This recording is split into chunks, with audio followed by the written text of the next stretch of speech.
Welcome to the Kindle Chronicles, the Friday podcast about your Kindle, books, and all things Amazon. I'm Len Edgerly. Today is January 25th, 2019.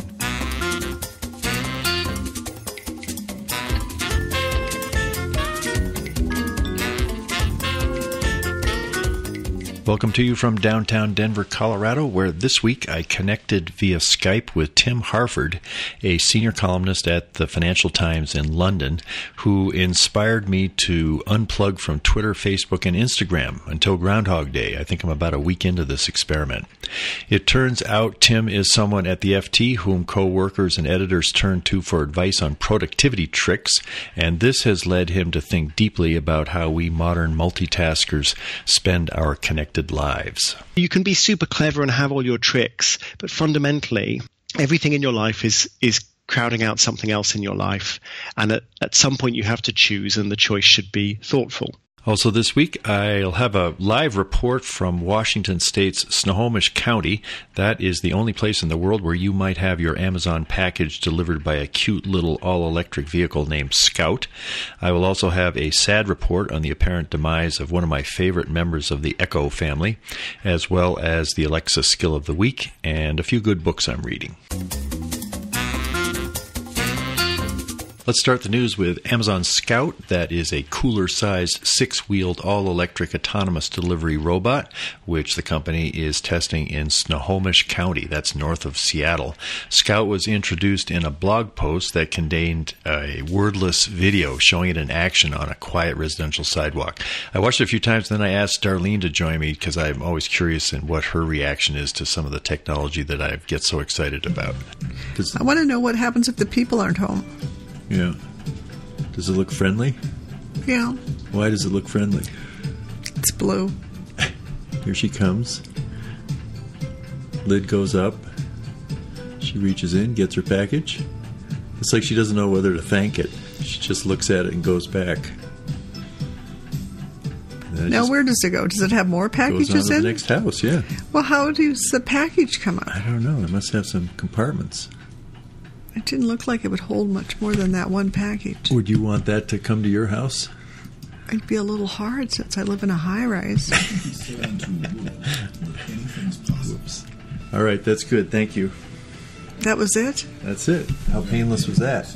It was cute.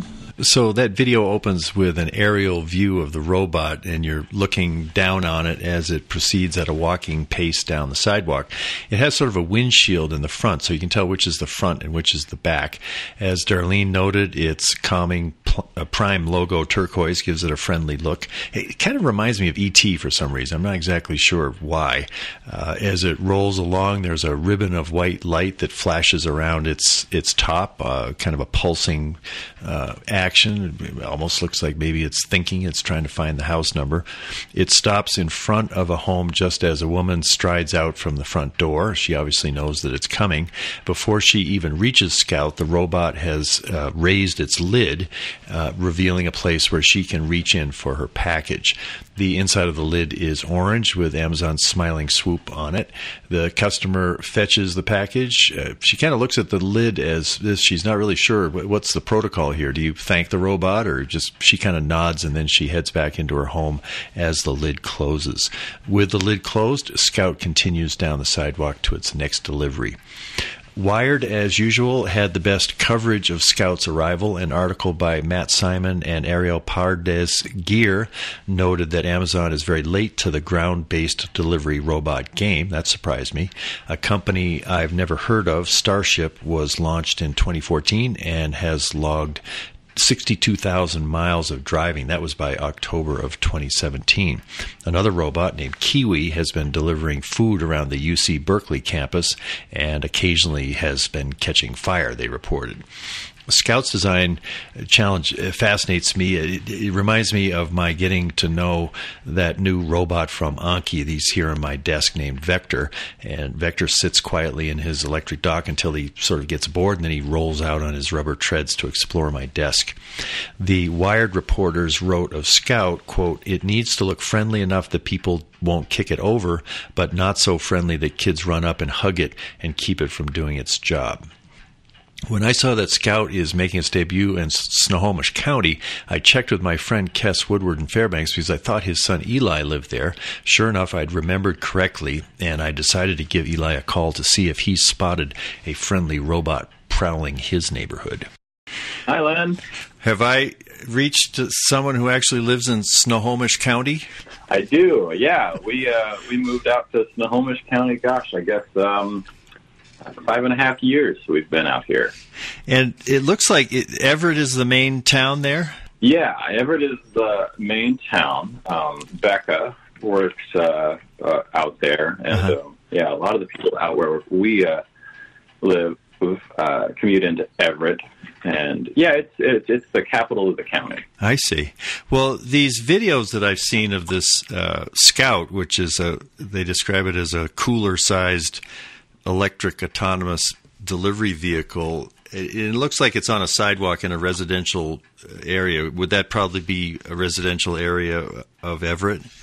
Well, it could be Everett. Plenty of the towns out here would be a good candidate for them, like Monroe, which is a town really kind of closest to us, has big developed neighborhoods with lots of sidewalks and things. And I think it would be, either place would be pretty well mapped out for a little robot to scoot around on.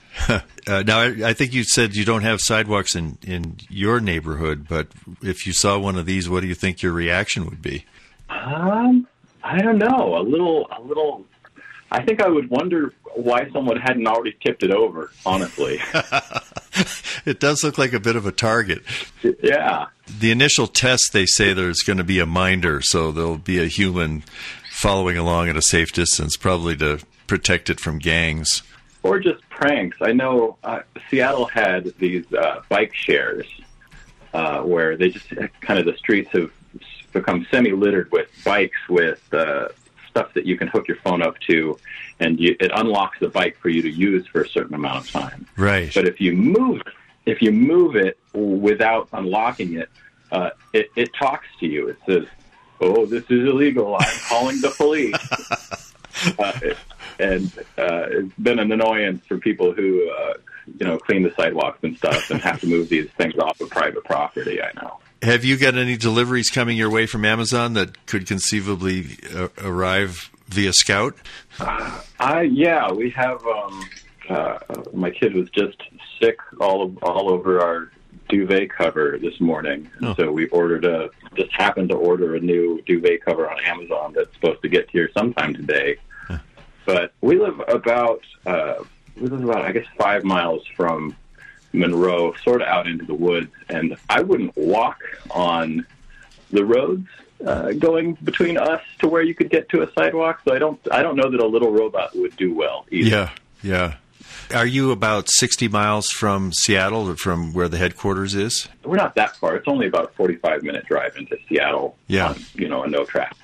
Right. And they probably did some testing to figure out what kind of a neighborhood would be good for testing it out. But they look cute, though, because they go very slow in the video. It's got 6 wheels, and then when it gets to the person's house, the lid pops up and the woman gets her package. I assume that they'd have it so she can only get her package. She can't just reach into Santa's sack and pick any package she wants. But it does look sort of adorable.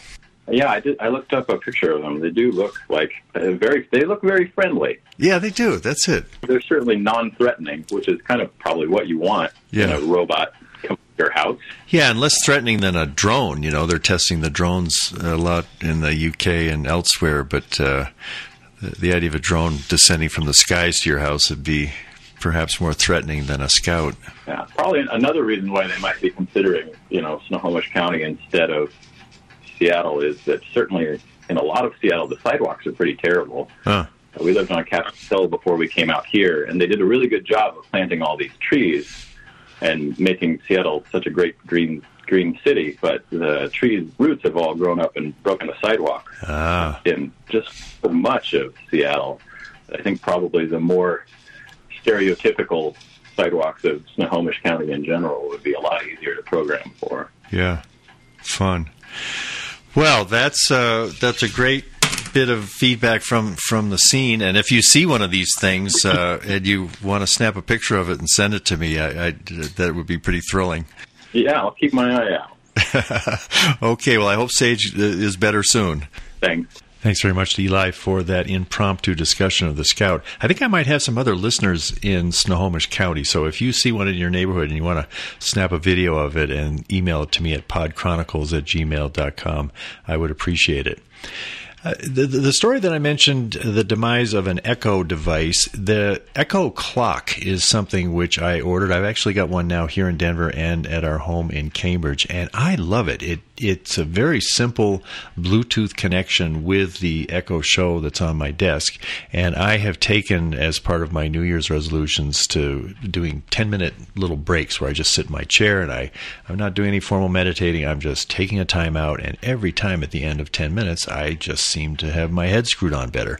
So this clock, when I say, set the timer for 10 minutes, lights go to advance to 10 minutes, and then as the countdown goes, each minute disappears and there's only one left, and then it goes to a circle all around the clock and the seconds tick off. So it's a nice visual representation of a timer. That's all it does. You can't talk to it like any other Echo device.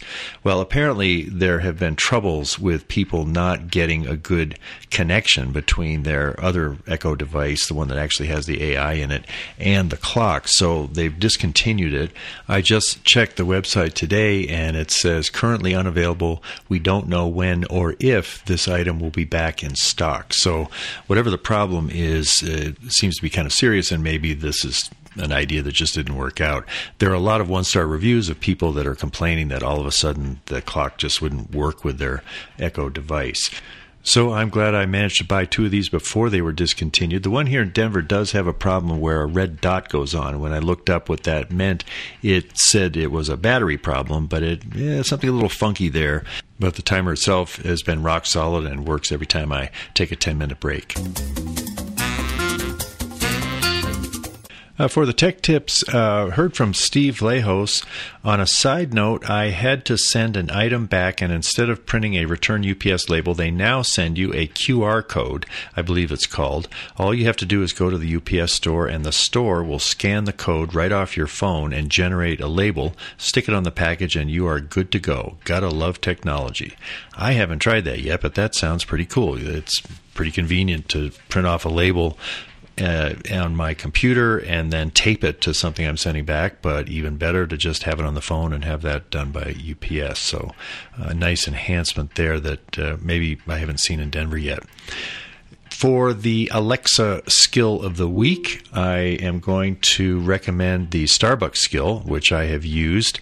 And there's a drink that we had when we were in New Zealand called the Flat White, and that's available at Starbucks. It's a frothy thing. I don't know what the difference is between it and a latte, but it's my usual drink when I want to go treat myself, and there's a Starbucks right nearby. So this is how it works with the skill that I have set up. I'm using an Echo tap here.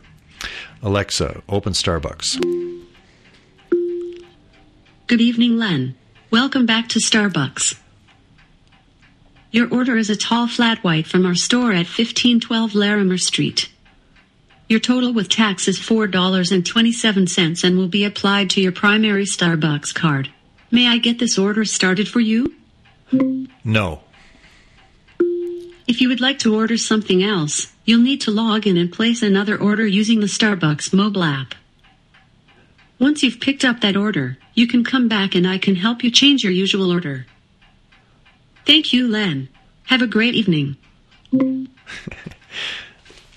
you have it. If you're just ordering the same thing, it's drop dead simple. You just load it in once, but you have to order it with your actual Starbucks app, and then when you've paired your Starbucks account with your Alexa device or your Amazon account, it all happens as you just heard it. If you want to sometimes have a latte or a coffee, something different, you'd have to order that using the Starbucks app so that it's kind of in the Starbucks system. And then at that point, I could have told Starbucks via the Alexa to change my order, and then I'd be able to see the other ones. So it's pretty handy. And what I like is when I say I want that flat white, usually I can't get to the store fast enough, and it's just a block away. I have to go down the elevator out, and by the time I walk in, there's a drink sitting right there where the drinks are delivered, and it's got a little sticker on it with my name on it, so I can tell exactly what it is. Today was the first day in a while that I got there, and I actually had to stand there and wait for a minute for my flat white to show up with my name on it. But this is an example of a pretty elegant little connection between Alexa and something that I do a lot, so it gives me a chance to practice it, which I've said before I think is a key to use these skills in a way where they become natural enough that I actually use them, and then I have the experience of kind of expanding my Alexa repertoire. Time now for the interview with Tim Harford. He studied philosophy at Oxford before switching to economics, so I began by asking how his view of the current scene might have been different if he were considering it as a philosopher instead of as an economist who's a senior columnist at the Financial Times. It's hard to say. It's a really interesting question. Of course, economics and philosophy used to be much more closely related than they now are, sadly. So Adam Smith wrote a great work of philosophy. John Stuart Mill was very active in economics. Keynes was also very interested in philosophy. So I guess I like to think that economics at its best is very engaged with the world. And it feels like it should be engaged with the world and engaged with everyday problems and everyday experiences. So maybe I could aspire to being one of those philosophers who has something useful to say about people's everyday lives, which some of them do. Well, and you wade into that topic with your column about screen time, and what was the genesis of that? It looks like you started maybe in late November deleting Twitter from your phone and a few other things, but do you remember the thought process or the events that triggered your experiment with screens? I'm always thinking about screens, but I was particularly impressed by a preview copy I got of Cal Newport's new book, Digital Minimalism. And for some reason, I have a sideline as the Financial Times' guru on personal productivity. So every now and then, my editors say, "Oh, please write us another one of your columns about how to deal with email." And I just thought, well, maybe it's time to do something more substantial and to have more of a rethink. And one of the things that impressed me about Newport's book was that he urges this real thoughtful engagement with how you use digital media. So not hacks and tactics, but from the ground up. What is it that you're trying to do? So I combined that with what I like to do anyway, which is to think about ideas in behavioral economics, which is the sort of the psychological wing of economics. So ideas about opportunity cost, ideas about temptation and short time horizons, impatience, all of these sorts of things. So that's where it all came from, and I've been having fun. Explain the parameters of it. You stopped Twitter, and then what were the other things that you eliminated from your digital diet at that time? Yeah, so the big one, because I've got nearly 150,000 Twitter followers, Twitter was the big one. And I never really checked Twitter on my phone, but I would tweet out from my phone. So I took the Twitter app off my phone, so I wasn't tempted to tweet out from my phone. I signed out of Twitter on my laptop as well, except for I said, all right, every Friday I'm going to log in, tweet some links to my columns, and log out again, which I did. Facebook was right out, although I was never very into Facebook, but also other things like news apps. I would often check the BBC News, for example, on my phone. Okay, I'm going to stop doing that. The blogs, I would read blogs on Feedly, which is a great blog reader app. Take that off. The idea being basically to take off everything, and this is both in your desktop browser and your phone, take off everything that is not essential. And then take a moment to think about what you're going to replace it with and be more thoughtful about your digital use. Now, this is something Newport urges. Some other people too. Jaron Lanier, for example, who has a great book. I think it's 10 Reasons to Delete Your Social Media Accounts Right Now. He also says you need to take a break. And I think it's important to take a break rather than just to say, I'm going to do a bit less, because it's the break that lets you break the status quo bias. One of the things I wrote about in my column, and just rethink what you're doing and reperceive what you're doing rather than operating out of pure habit, which can be very powerful.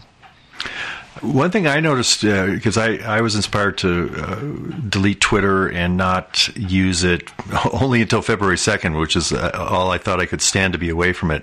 But I inadvertently saw something, I think in the FT, and I hit the share this as a tweet instinctively without even remembering that I had gone off it. And then I started noticing how strong a pull it was when I read something to want to put it out there. Something about my resonating with something that I see and then sharing it, although I very rarely hear back from anybody I'm sharing it with. But do you have any sense of, in your own experience, of what you're not having now that you aren't tweeting things out that interest you? Well, I feel that I'm reading much more attentively. So even when I am reading, say, news on my phone, which I still do, I work for the Financial Times, I have the Financial Times app on my phone, I'm reading it because I want to learn, rather than, oh, this looks like it'll be tweetable. And I mean, one of the unforgivable things I used to do is I'd read a couple of paragraphs and then go, oh, that's a great pull quote. I'm going to grab that quote and I'm going to tweet it, and sometimes not even finish the piece. And that's just silly. And I'm not defending that behavior. That's just a bad habit. So that's something I've really enjoyed and appreciated, that I'm paying more attention to, to the stuff that I am reading. Now, I don't deny that there's benefits to Twitter.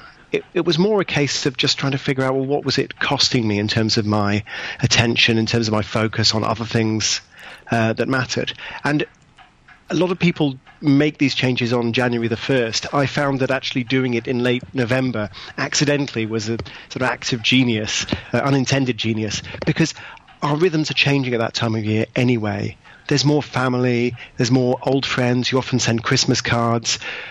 You're very, very busy, but you're not busy with the usual work. It's more socializing and shopping for gifts. And so there was definitely that opportunity to break the old habits without it being too much of a wrench. Yeah, kind of a transitional part of the year anyway. Yeah.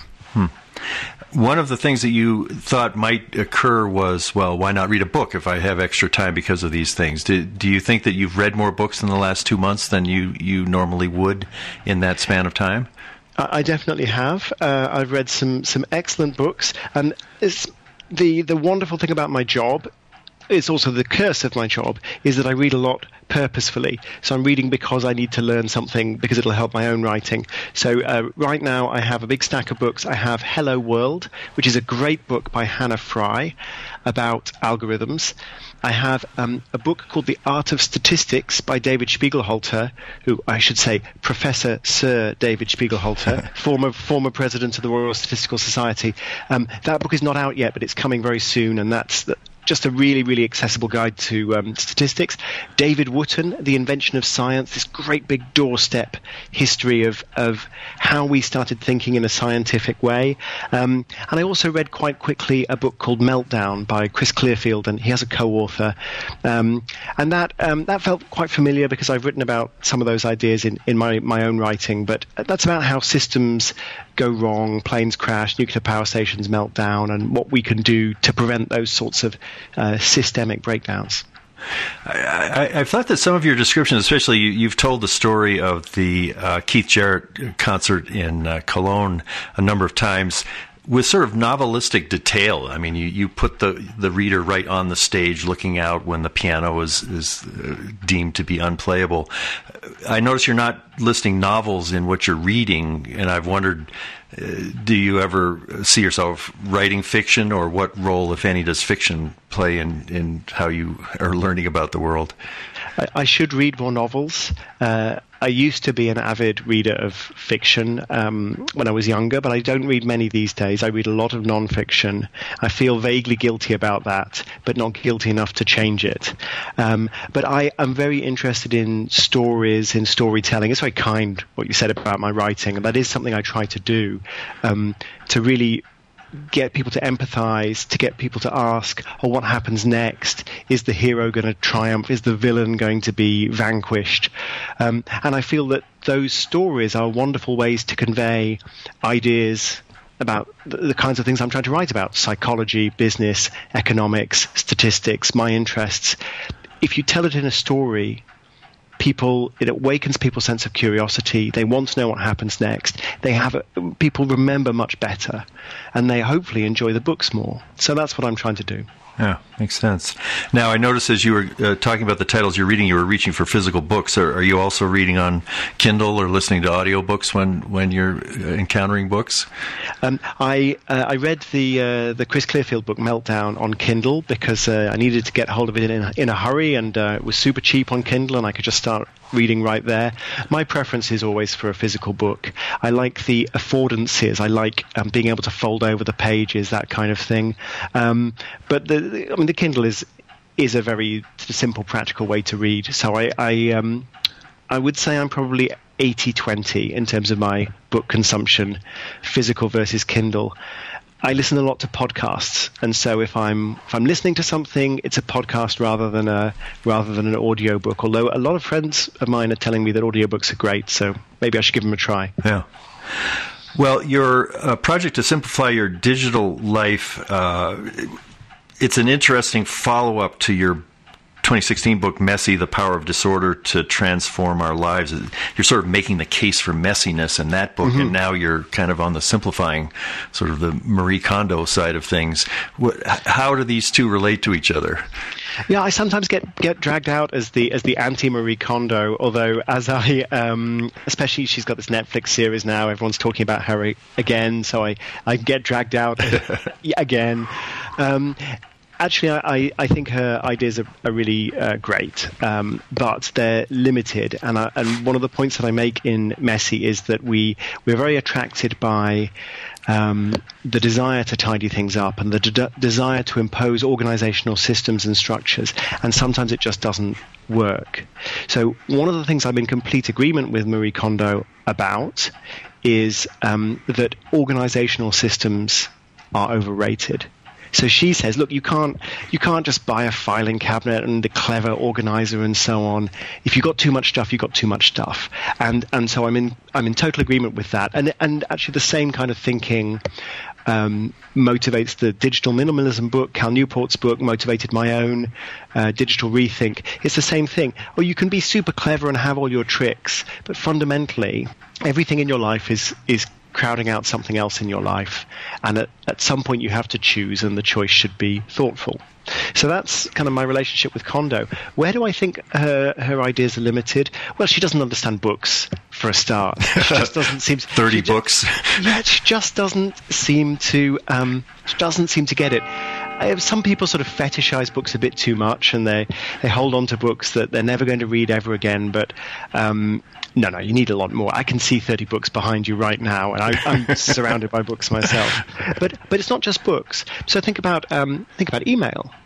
Marie Kondo doesn't seem to operate in that world, but the same thing applies. You've got a big inbox, emails coming in all the time. So Marie Kondo's method is basically look at the email and ask yourself, do I want to keep this or not? Does this email spark joy? I mean, leave aside the spark joy thing, but just like, do I or do I not want this email in my life? And the answer is, well, maybe now for a bit, and then maybe I need to get rid of it, or maybe I need to file it. It's the same thing with a lot of paperwork. It's actually the same thing with a lot of books.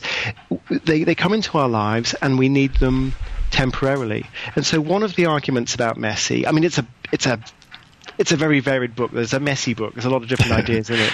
But one of the ideas in Messy is that you can file stuff too quickly. You can try to impose an organizational system on stuff prematurely. There is a thing called premature filing. And if you just let stuff pile up on your desk a bit, it can actually be a highly effective way to deal with paperwork. And that's not just my opinion. There's some pretty good research on this. So yeah, Marie Kondo, great for your wardrobe, great for your kitchen, maybe not so good for your office. There's a fascinating chapter in the Messy book titled Winning, and you compare Jeff Bezos, Donald Trump, and Erwin Rommel. That's the desert fox. What do they have in common? Yeah, and I should say that was written and published before Trump's victory, but after he was clearly going to win the Republican nomination. Yeah. So what do they have in common? What they have in common is a willingness to cope with chaos and possibly inefficiency, possibly problems in their own organizations in order to gain a competitive advantage. So it's clearest in the case of Rommel, who it's weird writing about Rommel, who was just, I mean, he worked for Adolf Hitler and he spent a lot of time kicking the British army backwards and forwards across Africa. So as a Brit, I'm reading this and yet it's impossible not to sympathize with him. He's a remarkable leader. And what he would do is he would often say, well, look, we need to act now because we would catch our enemy in confusion.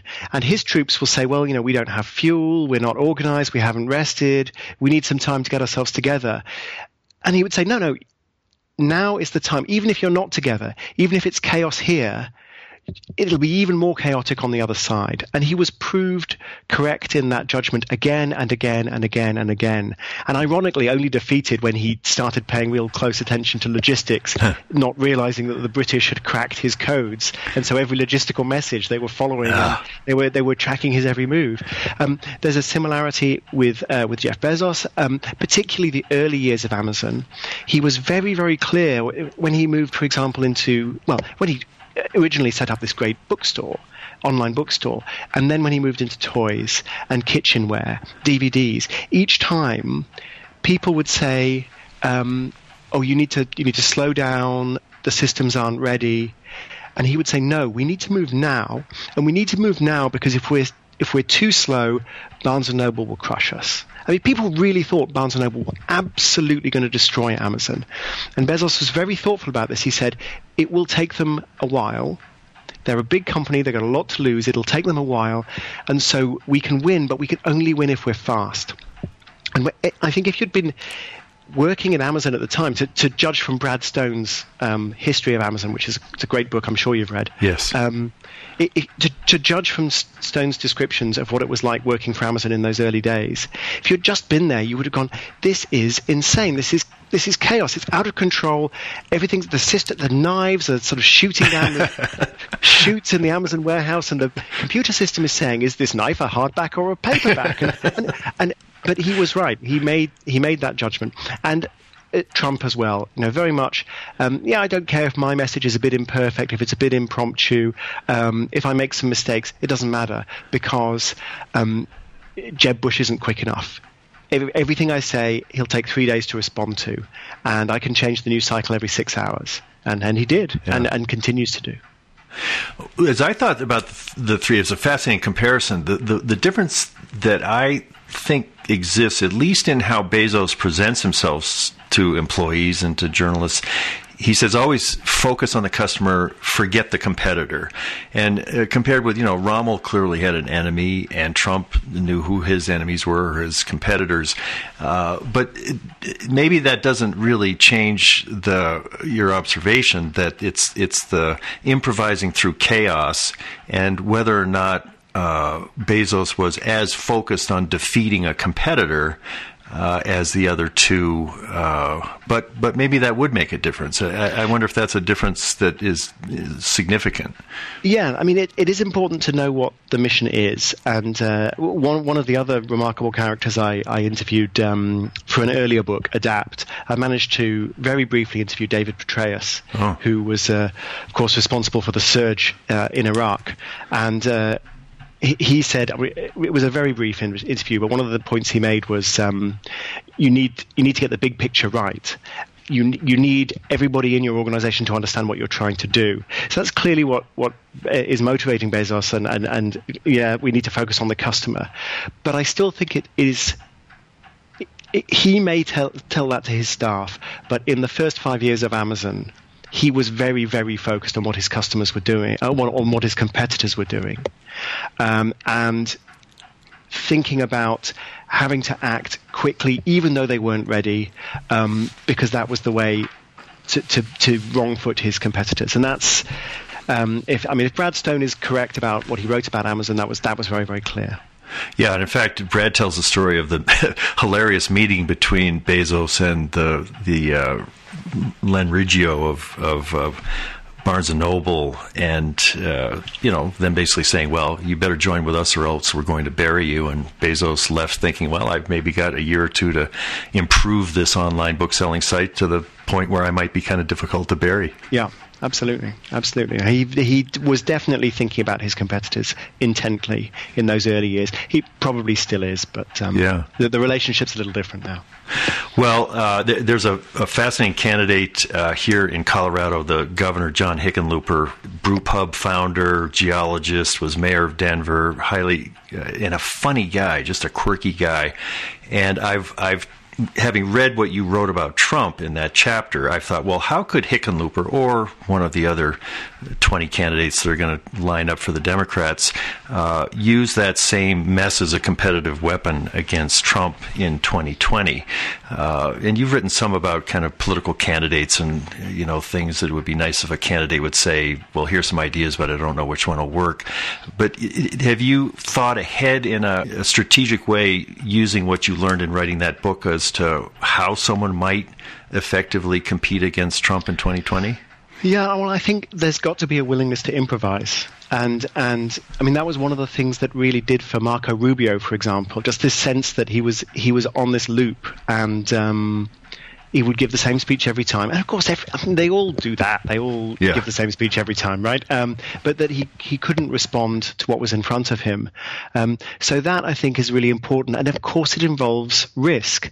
And it's the same risk that we take in our own lives when we have a proper heart-to-heart, face-to-face conversation with somebody that isn't just ritualistic. One of the observations that I make in the book is that text messaging and digital messaging is very, very comforting for a lot of people because you can think about what you're going to say. But it's a more risky but a more genuine experience to be listening, responding in the moment. And that's what we expect from the human beings that we talk to, and it's what we really hope from our political leaders. And one of the stories that I tell, I know as we're recording this podcast, it's Martin Luther King Day in America. One of the stories I tell is about Martin Luther King's "I Have a Dream" speech, and other speeches that he gave, and the role of improvisation in Martin Luther King's speaking style.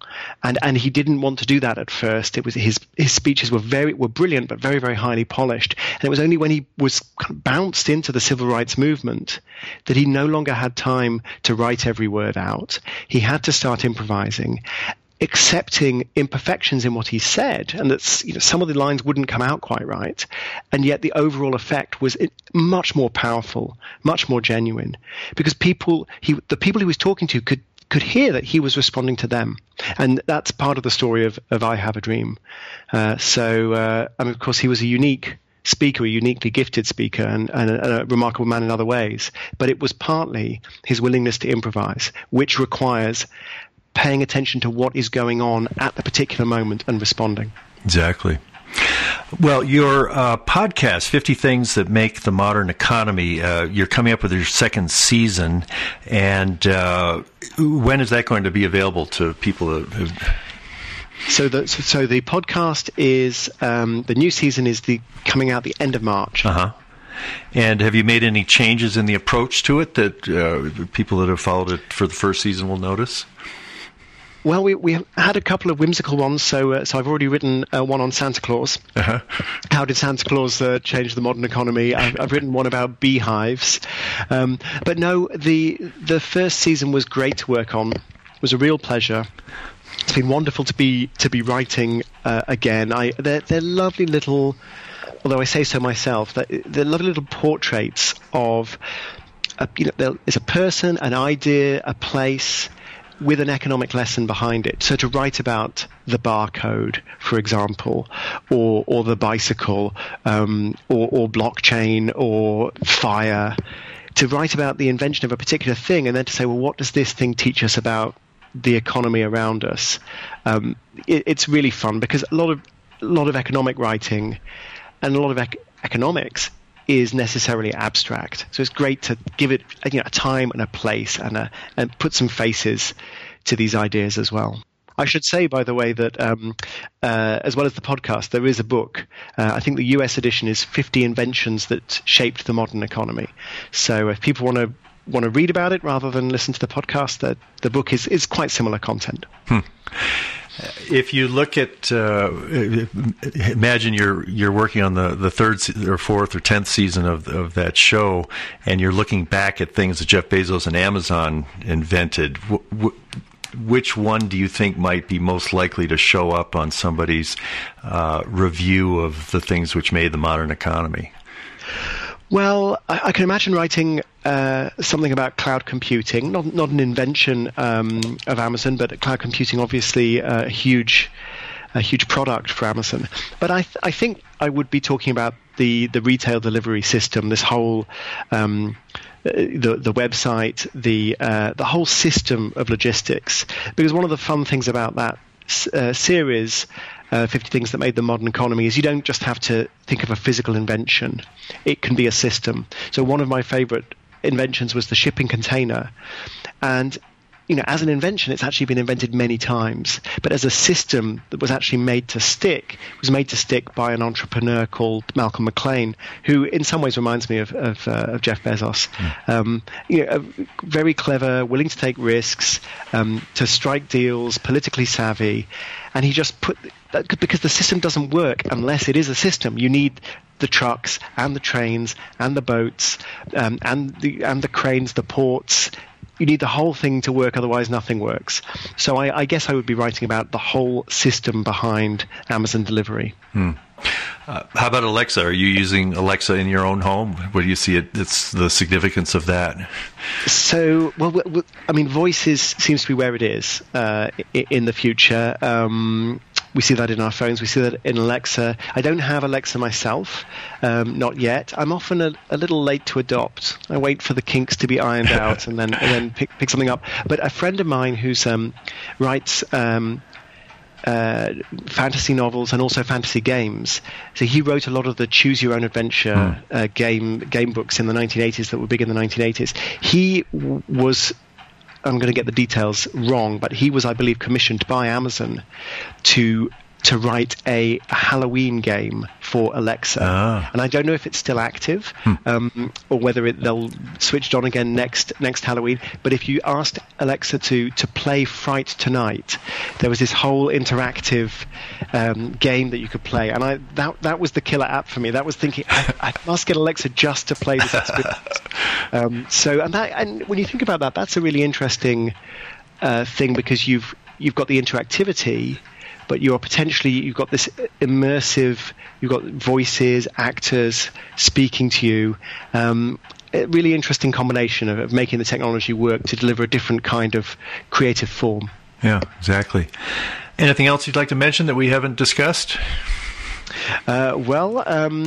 I think we talked about both books. We talked about the podcasts. I'm at timharford.com. If people want to check out my writing, subscribe to my website. I guess the only other thing to mention is Harford is spelled Harford, not Hartford. I'm not a town in Connecticut. Or Harvard. I wish I was called Tim Harford. That would be nice. But so that's where you can find me. You can always follow me on Twitter, but at the moment I'm pretty quiet. Your Twitter following appears to have increased 100 people since you stopped using it. Maybe some of them are Russian bots. Who knows? That's good. I have been speaking with the real Tim Harford, a senior columnist at the Financial Times and the author of Messy, The Power of Disorder to Transform Our Lives. Thanks very much, Tim. It's great to talk to you. As usual, a lot of my reading currently is of books that I hope I will be talking with the authors in the coming weeks. One is a new novel, Early Riser, which is going to be released in February by Jasper Fforde. He's from Wales. He hasn't written a novel in 6 years. It's very popular. And this is a book about a time when people hibernate. Most of the population hibernates during the winter, and a few people have to take care of them. Very well written. I'm liking it at the start. Also on my Kindle is a book by John Hickenlooper, who just finished his second term as governor of Colorado. It's The Opposite of Woe, My Life in Beer and Politics. He's somebody who I think is going to run for president, and I'm kind of excited about the prospect. I'll be talking about that in the future. I haven't ever really strayed into politics on this podcast, but if Hickenlooper runs, I'm going to have to figure out a new way of managing that particular boundary. He's just a terrific guy, and the book is a really good read. The other book is This is Marketing. You Can't Be Seen Until You Learn to See. That's by Seth Godin, who is a giant in the realm of marketing and kind of motivational books. He's just got a real earnest way to talk about getting your life back on track. He's the guy that really inspired me to do ebooks for troops years ago, and he's been on the show a couple of times quite a while ago, and I'm very excited that he's going to be talking with me next week about this book, which he published in November. Seth Godin, next week. I'll say that in resonance with Tim Harford's message about messiness, I'm going to slip a little bit from 4458. That's been a nice parameter, and I'm not going to go crazy one way or the other, but it feels a little scary to see that I'm going up to 45 minutes and over. That's a little messy, and who knows, there could be some creativity lurking there as I test some of these boundaries that I've kept myself constrained by pretty carefully over the years. This is Len Edgerly for the Kindle Chronicles from Denver, Colorado. I really appreciate your listening to my show. Have a great day. Bye.